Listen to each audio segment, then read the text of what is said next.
Hello everyone, this is the library lady here with Dr. Seuss's Sleep Book. I hope you're nice and comfy in your pajamas for this one. The news just came in from the county of Keck that a very small bug by the name of Van Vleck is yawning so wide you can look down his neck. This may not seem very important, I know, but it is, so I'm bothering to tell you so. A yawn is quite catching, you see, like a cough. It just takes one yawn to start other yawns off. Now, the news has come in that some friends of Van Vleck's are yawning so wide you can look down their necks. At this moment, right now, under 7 more noses, great yawns are in blossom. They're blooming like roses. The yawn of that one little bug is still spreading. According to latest reports, it is heading across the wide fields through the sleepy night air, across the whole country toward every which where. And people are gradually starting to say, I feel rather drowsy. I've had quite a day. Creatures are starting to think about rest. 2 Bifurbaum birds are now building their nest. They do it each night, and quite often I wonder how they do this big job without making a blunder. But that is their problem, not yours and not mine. The point is they're going to bed, and that's fine. Sleep thoughts are spreading throughout the whole land. The time for night brushing of teeth is at hand. Up at Herkimer Falls, where the great river rushes and crashes down crags in great gargling gushes, the Heinerheimer sisters are using their brushes. Those falls are just grand for toothbrushing beneath, if you happen to be up that way with your teeth.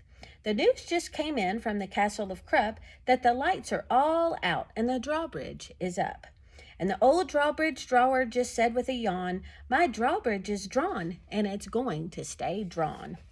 Till the milkman delivers the milk about dawn, I'm going to bed now, so nobody better come round with the special delivery letter. The number of sleepers is steadily growing. Bed is where more and more people are going.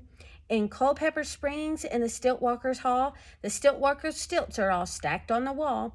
The Stiltwalker walkers have called it a day. They're all tuckered out and they're snoozing away. This is very big news. It's important to know, and that's why I'm bothering to tell you so.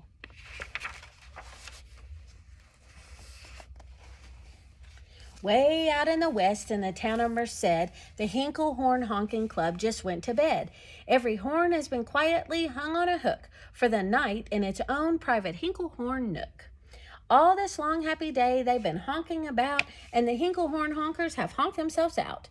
But they'll wake up quite refreshed in the morning, and then they'll start right in Hinkle Horn honking again. Everywhere creatures are falling asleep. The collapsible Frink just collapsed in a heap. And by adding the Frink to the others before, I am able to give you the Who's Asleep score. Right now, 40,404 creatures are happily deeply in slumber. I think you'll agree, that's a whopping fine number. Counting up sleepers, just how do we do it? Really quite simple. There's nothing much to it. We find out how many, we learn the amount by an audio-teleo-tallio count.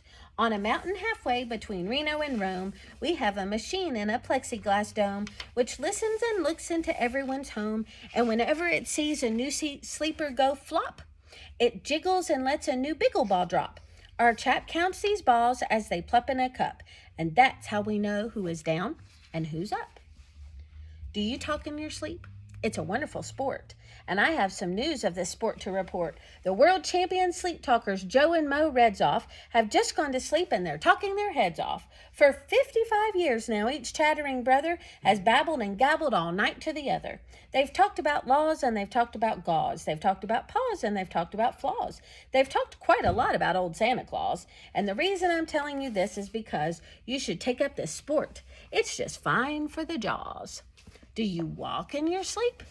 I just had a report of some interesting news of this popular sport. Near Finnegan Fen, there's a sleepwalking group which not only walks, but it walks a la hoop. Every night they go miles. Why? They walk to such length they have to keep eating to keep up their strength. So every so often one puts down his hoop, stops hooping, and does some quick snooping for soup. That's why they are known as the Hoop Soup Snoop Group. Sleepwalking, too, are the curious crandalls who sleepwalk on hills with assorted-sized candles. The crandalls walk nightly in slumbering peace in spite of slight burns from the hot dripping grease. The crandalls near candles because they walk far, and if they wake up, want to see where they are.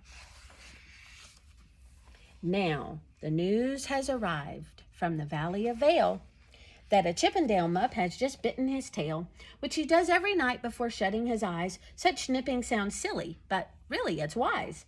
He has no alarm clock, so this is the way he makes sure that he'll wake at the right time of day. His tail is so long he won't feel any pain till the nip makes the trip and gets up to his brain. In exactly 8 hours, the Chippendale mup will at last feel the bite and yell, "Ouch!" and wake up. And Mr. and Mrs. J. Carmichael Crocs have just gone to bed near the town of Fort Knox, and they, by the way, have the finest of clocks. I am not sure that I quite understand just how the thing works with that one extra hand, but I do know this clock does one very slick trick. It doesn't tick-tock. How it goes is talk-tick. So it ticks in its talker and talks in its ticker. It saves lots of time, and the sleepers sleep quicker. What a fine night for sleeping. From all that I hear, it's the best night for sleeping in many a year. They're even asleep in the Zweiback Motel, and people don't usually sleep there too well. The beds are like rocks, and as everyone knows, the sheets are too short, they won't cover your toes. So if people are actually sleeping in there, it's a great night for sleeping. It must be the air. It's a great night for snores. I just had a report of some boys who are tops in this musical sport. The snortiest snorers in all our fair land are Snorter McFlail and the Snore-a-Snort Band. This band can snore Dixie and Old Swanee River so loud it would make 40 elephants shiver. The loudest of all the boys is McPhail. He snores with his head in a 3-gallon pail. So they snore in a cave 20 miles out of town. If they snored closer in, they would snore the town down. Do you know who's asleep out in Funa Laguna? 2 very nice Funa Laguna baboona. We've added them into our Who's Asleep count, which has grown to a really amazing amount. Exactly 8,808 creatures are sleeping now. Isn't that great? A Jed is in bed, and the bed of a Jed is the softest of beds in the world. It is said he makes it from pom-poms he grows on his head. And he's sleeping right now on the softest of fluff, completely exhausted from growing the stuff. The news has come in from the district of Doff that 2 oft are asleep, and they're sleeping aloft. And how are they able to sleep off the ground? I'll tell you. I weighed one last week, and I found that an oft is so light, he weighs -1 pound. A moose is asleep. He is dreaming of moose drinks. A goose is asleep. He is dreaming of goose drinks. That's well and good when a moose dreams of moose juice, and nothing goes wrong when a goose dreams of goose juice. But it isn't too good when a moose and a goose start dreaming they're drinking the other one's juice. Moose goose, not goose juice, is juice for a moose, and goose juice, not moose juice, is juice for a goose. So, when goose gets a mouthful of juices of mooses and moose gets a mouthful of juices of gooses, they always fall out of their bed screaming screams. So, I'm warning you now, never drink in your dreams. Speaking of dreaming, I think you should note that the Bumbletub Club is now dreaming afloat. Every night they go dreaming down Bumbletub Creek, except for one night every 3rd or 4th week, when they stop for repairs because their Bumbletubs leak. For tonight they're afloat, full of dreams, full of bliss, and that's why I'm bothering telling you this. At the fork of a road in the Vale of Avode, 5-foot weary salesmen have laid down their load.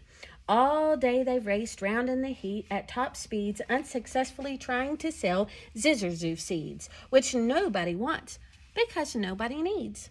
Tomorrow will come, they'll go back to their chore. They'll start on the road, zizzer-zoofing once more. But tonight they've forgotten their feet are so sore. And that's what the wonderful time is for.